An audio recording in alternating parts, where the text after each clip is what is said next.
우리가 늘 읽는 성경 속에는 마치 땅 속에 묻힌 금광맥과 같은 아주 보배로운 것들이 숨겨져 있습니다. 우리가 보는 성경의 말이죠. 그래서 우리가 성경을 볼 때마다, 읽을 때마다, 묵상할 때마다 마치 광부가 그 금맥을 찾는 심정으로 우리가 그 말씀을 봐야 합니다. 그렇지 않으면 백날이 지나가도 우리는 말씀 속에서 하나님이 감추어 두신 그 금을 찾을 수가 없습니다. 정말로 하나님이 우리를 위해 숨겨두신 이 보배를 발견하는 그 기쁨, 이걸 우리가 맛볼 수 있어야 되는데 잘 그러질 못합니다. 저 역시도 그랬습니다. 말씀을 보면서 하나님의 심정을 만나고 주님을 만나고 마치 주님께서 나의 귓전에서 말씀하시는 듯한 그 음성을 내가 듣고, 주님, 오늘도 주님의 말씀을 따라 내가 살아가겠습니다. 이렇게 살면 얼마나 좋겠어요. 그런데 우리는 성경을 읽지도 않고 묵상하지도 않고 그냥 세월을 보내면서 살아갈 때가 많다는 것입니다. 저는 오늘 이 본문의 말씀, 이 사무엘상에 있는 말씀을 묵상하면서 오늘 이 말씀이야말로 정말로 하나님께서 우리를 위하여 예비하신 그 금맥 중에 하나이겠구나, 그런 생각이 들었습니다. 그래서 오늘 여러분들도 이 말씀을 통해서 하나님이 나를 위해 예비하신 그 보배를 발견하는 그런 시간이 되었으면 좋겠다 하는 소원이 있습니다. 사도 바울이 로마서 5장 말씀에 이런 말을 했습니다. 우리 같이 한번 볼까요? 율법이 가입한 것은 범죄를 더하게 하려 함이라. 그러나 죄가 더한 곳에 은혜가 더욱 넘쳤나니. 저는 예전에는 이 말씀을 읽으면서도 도대체 이 말이 무슨 말인가 잘 이해가 되지 않았습니다. 그런데 세월이 흘러가고 이제 저도 어느새 신앙의 연륜이 지나가면서 이게 그런 의미이구나 하는 것이 마음에 점점 더 이렇게 실감이 되었습니다. 우리가 하나님께 나가면요, 하나님은 우리를 죄인 되게 하세요. 참 이상합니다. 그것도 그냥 죄인이 아닙니다. 세상에 둘도 없는 죄인이 바로 너다, 이렇게 말씀하십니다. 여러분, 그러면 기분이 좋으세요? 안 좋으세요? 기분이 안 좋지. 아무리 그래도 나한테 말이지, 오사간 당신 회개하세요, 당신이 보니까 이 교회에서 제일 악한 죄인이야, 그러면 그 순간 저는 그냥 내가 이 교회 나오는가 봐라 하고 도망가 버릴 겁니다. 우리는 다 그랬습니다. 그래서 사실은 우리가 하나님께 나오면서도 정작 하나님이 우리에게 주시는 이 말씀을 들으면 우리는 하나님을 떠나갑니다. 내가 왜 죄인이냐고. 교회에 얼마나 많은 사람이 있는데 내가 저 사람보다는 그래도 내가 나은데 왜 내가 죄인이 되어야 되냐고 말이죠. 근데 하나님께서 그냥 오너라, 와서 나를 믿어. 그러면 내가 너에게 복을 줄게. 믿기만 해봐, 내가 축복할 테니까. 그냥 이렇게 좋게 말씀하시면 얼마나 좋습니까? 기분도 좋고 교회 오기도 편하고. 그런데 하나님은 애누리 없이 꼭 교회만 나오면 하나님이 묻는 그 하나님의 핵심은 이겁니다. 네가 죄인인 것을 아느냐? 네가 이곳에서 가장 악한 죄인이다. 그렇게 말씀하시는 거예요. 우리가 죄인인 것을 하나님께 시인하면 그제야 하나님께서 우리를 받아주십니다. 마치 여러분, 환자가 병원에 가서 의사에게 수술을 받으려고 하면 가장 먼저 필요한 것은 환자가 자기의 죄, 자기의 병이 무엇인지를 먼저 알아야 됩니다. 만약에 암 수술을 한다고 생각해 보십시오. 암 수술을 하려면 배를 갈라야 됩니다. 그렇죠? 하여튼 갈라내야 돼. 내 몸을 완전히 맡겨야만 의사가 수술할 수 있습니다. 근데 내 병을 고쳐주세요. 그렇지만은 내 몸을 맡길 수는 없어, 내가. 만약 그런다면 절대로 수술할 수 없습니다. 아마 이와 같은 것 같아요. 우리가 하나님께 나아가서 하나님이 우리 인생을 수술하려고 합니다. 하나님이 우리에게 그냥 간을 바꾸고 콩팥을 바꿔주고 심장을 바꿔주는 그런 수술을 하려고 하면 우리가 하나님께 우리 자신을 다 맡겨야 되잖아요. 죽든지 살든지. 그래서 완전히 스스로 나를 마취해 주세요. 나를 죽이세요. 그리고 메스를 대세요. 그리고 나의 간을 바꿔주세요. 뭐 이렇게 허락하잖아요. 내가 심지어 죽는다고 해도 책임을 묻지 않겠습니다. 그 사인을 하고 우리는 수술을 하는 것입니다. 이 세상의 의사도 그러한데 우리가 하나님께 내 인생을 맡길 때 가장 먼저 내가 환자입니다. 내게는 도무지 소생할 수 없는, 정말 나의 모든 오장육부가 병에 들었습니다. 그 고백을 해야 되잖아요. 그 고백이 바로 뭡니까? 하나님, 내가 죄인입니다. 내게는 소망이 없습니다 하는 것을 주님께 고백해야 된다, 이거죠. 이것이 없이는 우리는 절대로 하나님의 사람이 될 수 없습니다. 하나님의 자녀, 하나님의 백성이 될 수 없다는 것입니다. 우리가 교회를 얼마 동안 다녔건, 내가 교회에 어떤 직분을 갖고 있건, 심지어 그 교회의 목회자라 할지라도 상관없습니다. 아무 상관없습니다. 가장 중요한 것은 내가 진정 하나님 앞에 죄인인 것을 알고 내가 깨닫고 하나님 앞에 나를 맡기고 하나님께서 친히 행하시는 수술을 우리가 받아야 된다는 것입니다. 이것을 성경은 거듭나는 것이다, 죄사함의 은혜다, 구원받는 은혜다, 이렇게 말하는 것입니다. 내가 평생을 교회를 나왔습니다. 기도도 많이 하고 헌금도 많이 했습니다. 그런데 하나님께서 나에게 행하시는 그 수술, 하나님께 나 자신이 완전히 새 사람으로 거듭나지 아니하면, 죄사함을 받지 아니하면, 내가 정말로 하나님 앞에 구원받은 감정이 없다면 나는 아직까지 주님하고 상관이 없는 자가 되는 것입니다. 여러분, 죄가 더한 곳에 은혜가 더 넘쳤다라고 하는 말 뜻이 무슨 말이죠?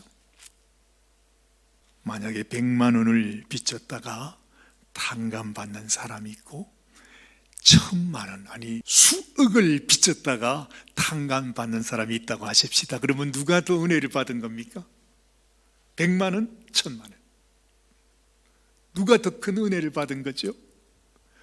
말할 것도 없이 100만 원보다는 1000만 원 빚을 탕감받은 사람, 내가 수억의 빚이 있었는데 그것을 다 탕감해 줬다. 얼마나 큰 은혜입니까? 그게 이 말이잖아요.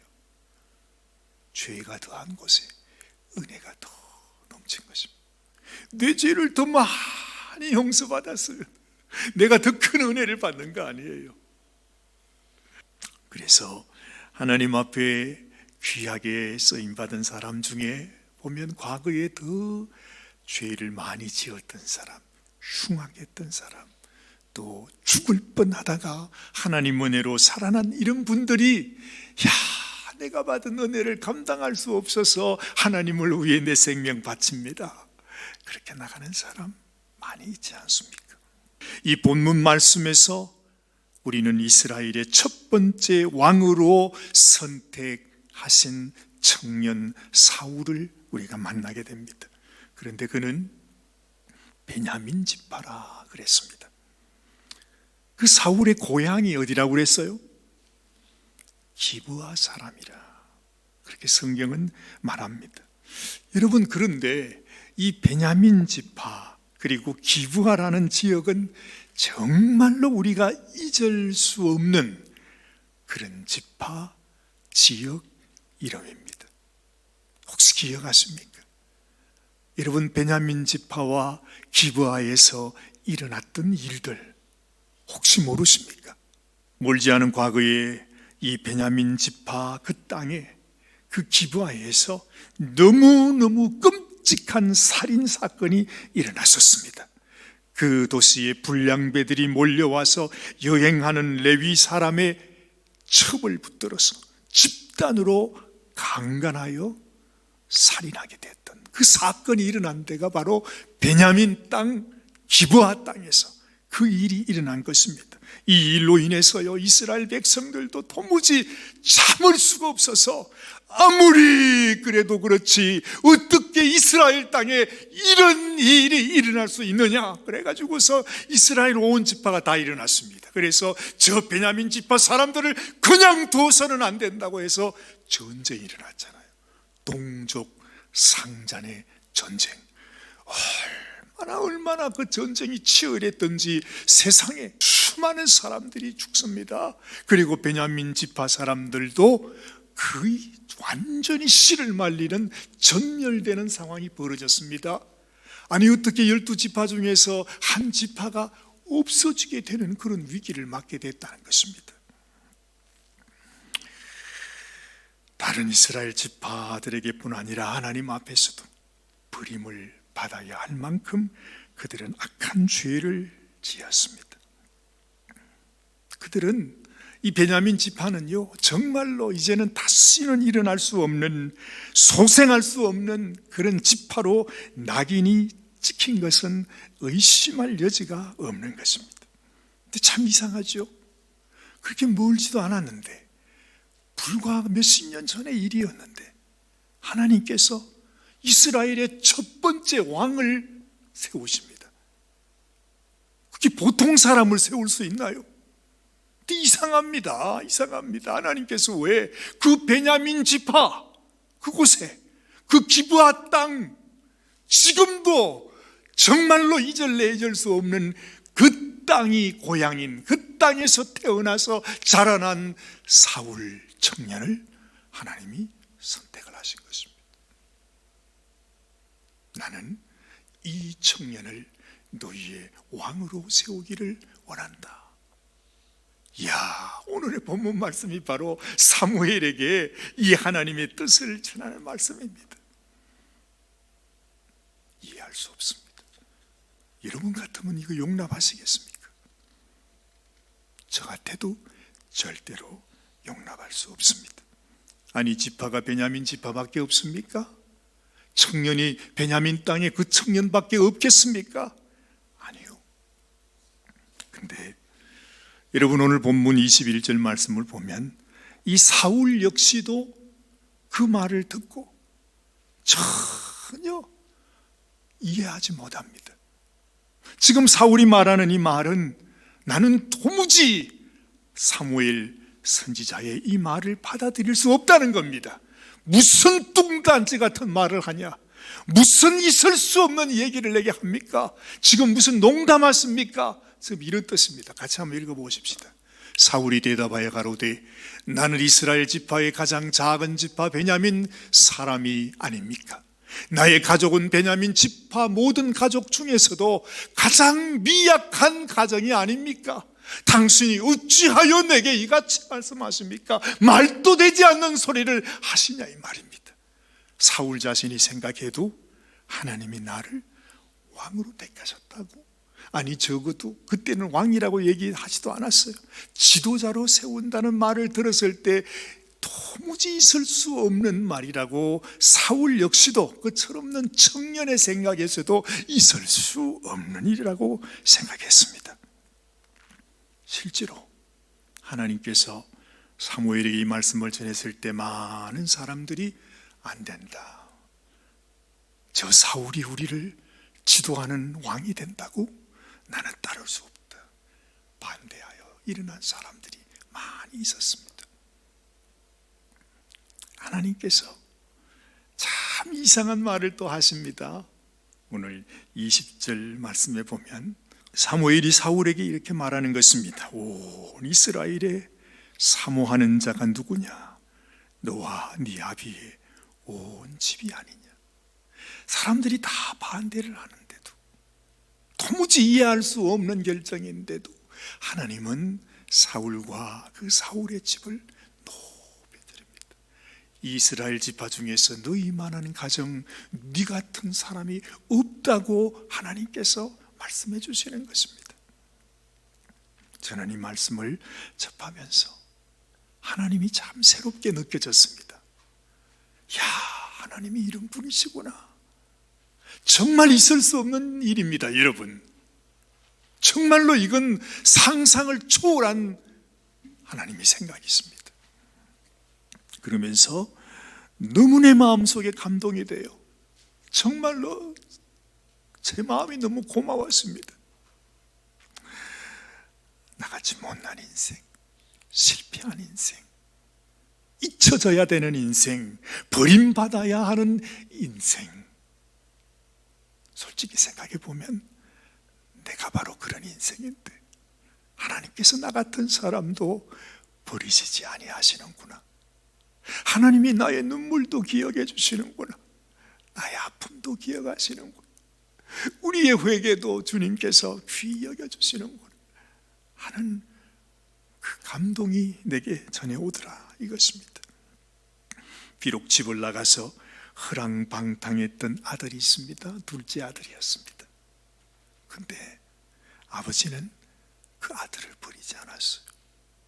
그 형은 아니 저런 놈을 어떻게 환영해 주냐고 막 그랬죠. 근데 아버지는 어제나 저제나 자기를 버리고 나간 그 둘째 아들을 날마다 기다리는 아버지의 마음, 이것이 바로 하나님의 마음이라는 것입니다. 여러분, 우리의 삶 속에 혹시 여러분 마음속에 나는 실패한 인생이야, 내가 하나님 앞에 복을 받을 수는 없어, 하나님이 나를 사용할 수는 없어, 그런 생각이 드십니까? 나는 안 돼, 내 같은 사람, 내같이 못난 사람이 내가 무슨 소망이 있겠냐고 혹시 그렇게 생각하신다면, 아무리 우리가 부족하고 못나도 우리가 하나님의 마음을 알고 아버지께로 나가기만 하면 하나님께서 우리를 위하여 예비하신 놀라운 은혜, 놀라운 축복이 있다는 사실을 여러분 꼭 믿으시기를 바랍니다. 요한복음에 가보면 이런 말씀이 나옵니다. 요한복음 1장 45절 이하에 같이 읽으면 좋겠습니다. 같이 한번 읽으십시다. 빌립이 나다나엘에게 찾아 이르되 모세가 율법에 기록하였고 여러 선지자가 기록한 그 일을 우리가 만났으니 요셉의 아들 나사렛 예수니라. 나다나엘이 가로되 나사렛에서 무슨 선한 것이 날 수 있느냐? 빌립이 가로되 와보라 하니라. 여러분, 빌립이 처음 예수님을 만났는데 예수님이 범상치가 않습니다. 정말 이분이 메시아일 수 있겠다 해서 그 당시에 가장 그래도 존경받는 나다나엘이라고 하는 이 친구에게 찾아갔습니다. 그래서 우리가 예수님, 나사렛 예수를 만났다, 이분이 메시아시다 라고 얘기했더니 대뜸하는 얘기가, 사실은 이 사람은 예수님께서 정말 참 이스라엘 사람이라고 칭찬해 줄 만큼 나다나엘은 참 귀한 사람이었습니다. 그런데 그도 나사렛에서 무슨 선한 것이 날 수 있겠느냐, 이런 말을 했다는 것입니다. 그렇다면 베냐민 지파 기브아에서 그 땅에서, 그 더러운 땅에서 무슨 선한 것이 날 수 있겠느냐 하는 것입니다. 그런데 하나님은 다르다는 거죠. 그래서 사도 바울이 이 말씀을 하는 것입니다. 죄가 더한 곳에, 죄가 더한 곳이기에 정말로 하나님 앞에 용서받을 수 없는 죄를 범했던 그 지파, 그 사람, 그 집안이지만 그러나 그렇기에 은혜가 넘친다. 이것이 하나님 아버지의 마음이라는 사실을 사도 바울은 깨달았던 것입니다. 여러분, 우리에게도 마찬가지입니다. 아무리 부족하고 연약해도 하나님의 눈은 우리를 향하여, 하나님의 얼굴도 우리를 향하여 하나님께서 우리 인생을 일으켜 세워주기를 원하신다는 것입니다. 우리는 이렇게 생각할지 모릅니다. 교회에서 저같이 이렇게 목회자로 사는 사람, 모든 일에 아무 실패하지 않고 실수하지 않고 그저 잘하는 능력 있는 사람, 그냥 평생 교회에서 뼈가 굵은 그런 사람이나 하나님 앞에 복을 받지, 아이고 저 같은 우리 같은 인생이 무슨 하나님께 복을 받겠느냐. 그런데 하나님의 마음은 다르다는 것입니다. 여러분, 오늘 이 아침에도 우리가 주님 앞에, 주님, 내가 이 못난 내 인생이 나도 사울처럼 하나님 앞에 기억함을 받기를 원합니다. 누가 알겠습니까? 하나님께서 여러분들의 이름을 부르시면서 내가 보니 네가 이 산옷의 전체 모든 사람들 가운데 네가 내 마음에 가장 다가오는구나. 네가 나를 사랑하는구나. 내가 네 마음을 보니 네 마음속에 진실로 나를 사랑하는 마음이 있구나. 하나님이 그렇게 말씀하실 줄 누가 알겠느냐 말이죠. 사울이 그 당시에 알았을까요? 사울이 하나님께서 자기를 그토록 생각하신다는 사실을 눈꼽만큼이라도 알았겠느냐 이 말입니다. 그러니 우리도 마찬가지입니다. 여러분, 낙심하지 마십시오. 나는 아무것도 아니라고 생각하지 마십시오. 그런데 우리가 낮아지면 낮아질수록, 우리가 연약하면 연약할수록, 심지어 우리의 죄가 더하면 더할수록 하나님의 은혜는 더 넘친다고 하는 이 말씀을 여러분은 꼭 기억하시고, 우리 사도 바울이 우리들에게 확정해 주었던 말씀이 또 여기 있습니다. 고린도전서 1장 말씀입니다. 같이 한번 보십시다.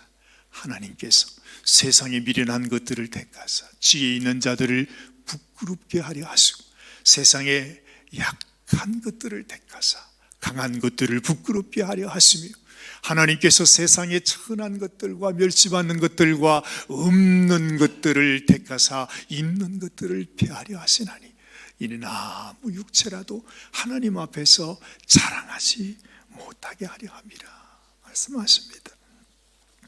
하나님께서 왜 연약한 인생을 부르시는가?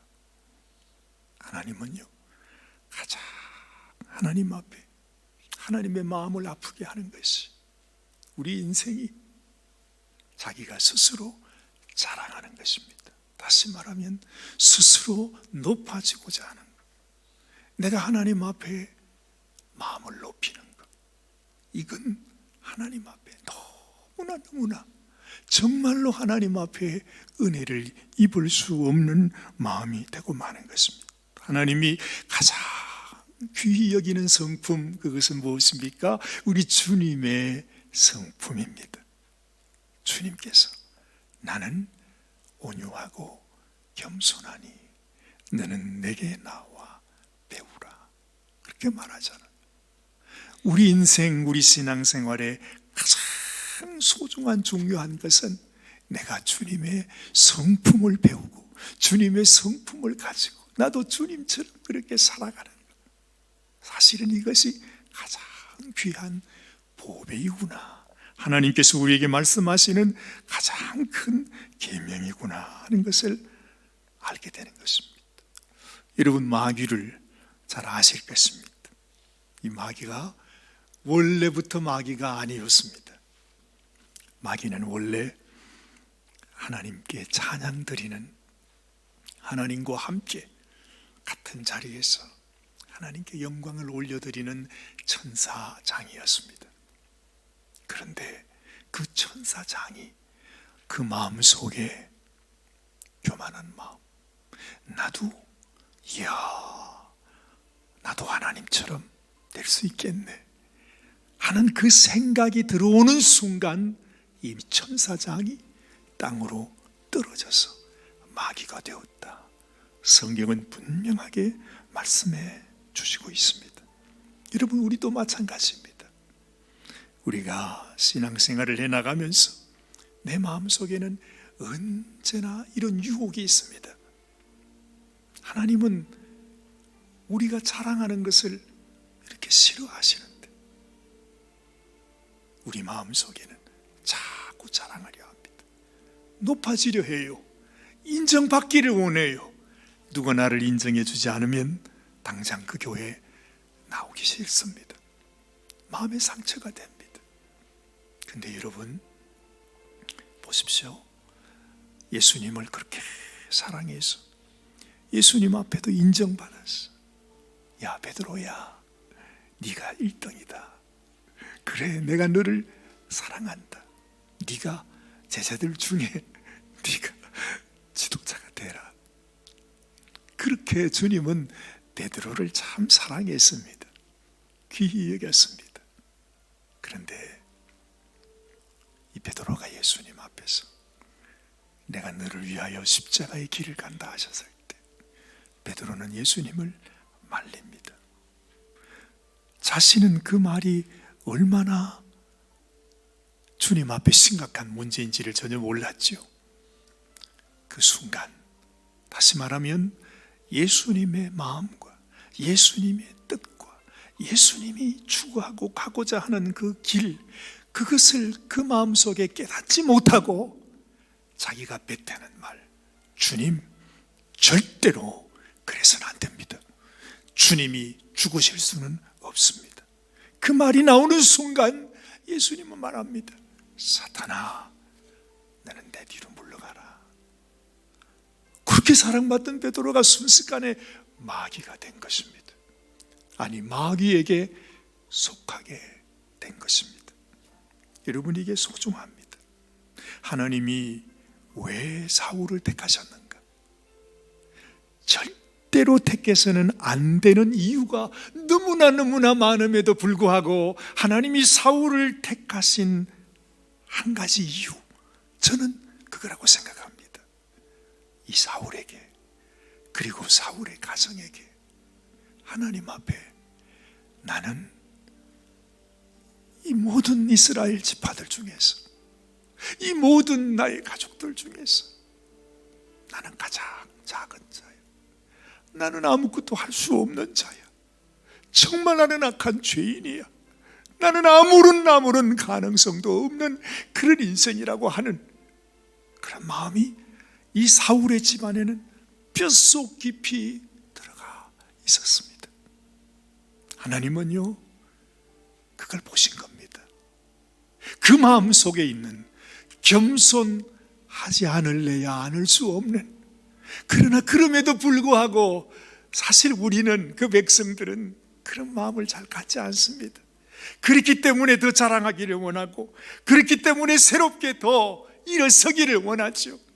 그러나 사울의 마음 속에는 아마도 자신들의 조상이, 자신들의 아버지가 범했던 그 악한 일들, 자기 지파에 있었던 부끄러운 그 일들이 그 가슴 속에 있었고, 그것이 녹아나서 사울의 마음 속에 하나님이 보시기에도 귀하게 보실 만큼 낮아지고자 하는 마음이 있었다는 것입니다. 그 한 가지 때문에 하나님은 사울을 택하신 것입니다. 여러분 잘 아시죠? 하나님이 모세를 택하셔서 이 모세가 120년 동안이나 하나님께 훈련을 받았다 했습니다. 그렇죠? 그 훈련하신 목적이 무엇입니까? 이 모세가 세상의 모든 사람보다도 온유함이 지면의 모든 사람보다 더하도다. 그렇게 성경은 말씀하지 않습니다. 하나님이 우리에게 원하시는 것이 뭘까요? 우리 한 사람 한 사람에게 하나님이 원하시는 것이 뭘까요? 우리 각 사람마다 네가 바로 이 모든 성도들 가운데 너의 온유함이 제일 어떠이구나, 너의 겸손함이 제일 어떠이구나. 하나님의 그 눈이 바로 그런 심령에게 임하게 된다는 것입니다. 다윗을 생각해 보십시오. 다윗은 왕이었습니다. 어찌됐든 그 누구도 다윗 왕의 말을 거역할 수 없습니다. 그래서 그는 죄를 지었습니다. 그 어느 누구도 함부로 지을 수 없는 너무나 악한 죄를 다윗이 범했습니다. 하나님께 감출 수 없었습니다. 죄가 나타났습니다. 그때 다윗은 자기가 왕이었기 때문에 얼마든지 감출 수 있었어요. 끝까지 나단 선지자 그 자리에서 죽여버리고 자기 죄를 감출 수 있었습니다. 그런데 다윗은 완전히 깨어지잖아요. 하나님께 눈물로 통일하면서 내가 잘못했다 고백합니다. 하나님은 다윗의 마음을 귀히 보셨습니다. 그래서 그 이전보다도 범죄하고 난 그 이후에 하나님이 다윗을 더 인정해 주시고 더 높여 주시고 더 귀히 여겨 주시고 이 성경 전체 뼈대가 되는 그 축복의 통로로 삼아 주신 것입니다.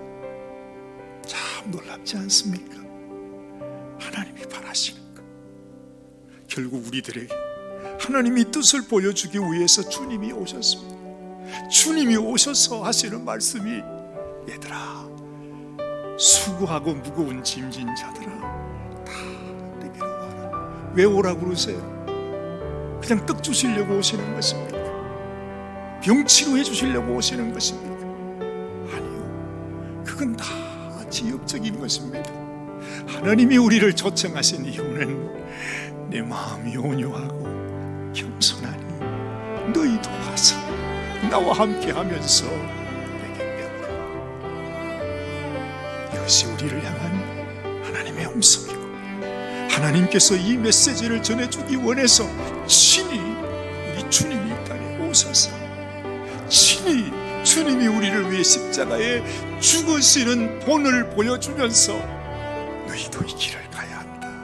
이것이 영광의 길이요, 이것이 축복의 길이요, 이것이 하나님의 종으로 하나님께 쓰임받는 하나님의 백성으로 세워지는 길이라는 것을 하나님은 이 이스라엘의 첫 번째 왕을 세우시면서 주님은 말씀하시고 있는 것입니다. 사랑하는 여러분, 우리는 평생 신앙생활을 하면서 이 성경의 광맥을 찾지 못하고 우리 인생을 마치는 경우가 많습니다. 아니, 거의 대부분이 다 그렇습니다. 어느 누구를 불문하고 목회자로부터 평신도 이르기까지 우리는 평생 하나님을 섬기면서 정작 하나님이 우리에게 보여주시는 이 믿음의 금 광맥을 발견하지 못합니다. 엉뚱한 짓거리 하면서 전혀 하나님 앞에 하나님이 원치 않는 생각, 하나님이 원치 않는 것들을 추구하면서 살아갑니다. 너무 어리석지 않아요?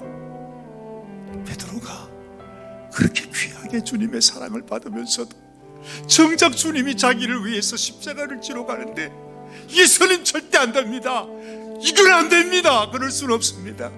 얼마나 주님이 답답하셨길래 이놈의 마귀야, 내 뒤로 떠나, 내 뒤로 물러가라고, 너는 마귀라고. 주님은 그렇게 말씀하신 것입니다. 여러분, 우리가 왜 마귀가 되겠습니까?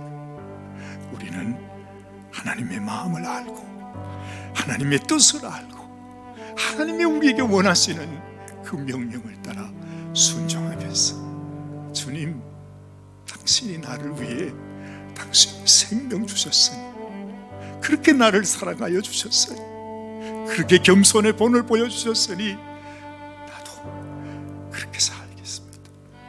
주님, 내가 주님을 사랑합니다. 내가 우리 모든 성도들을 가장 낮은 자리에서 섬기는 자가 되겠습니다. 그래서 주님은 당신의 손으로 제자들의 발을 씻어 주셨던 것입니다.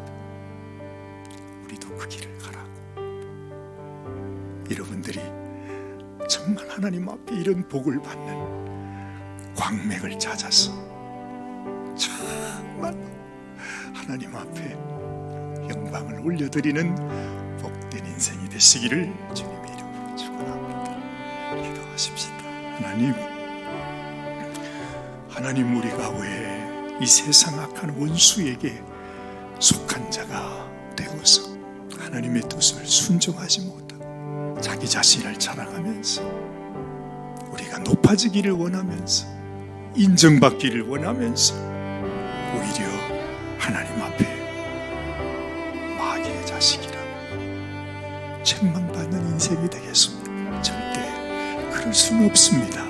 하나님, 우리 사랑하는 성도들 한 사람도 빠짐없이 주님이 가장 소중히 여기는 우리 하나님의 놀라운 축복 가운데 한 사람 한 사람 정말 이 축복의 길, 이 영광의 길, 비록 힘들고 어려운 십자가의 길이지만은 우리가 감사함, 기쁨으로 이 길을 걸어가는 귀하고 복된 우리 모든 성도들이 다 되게 하여 주시옵소서.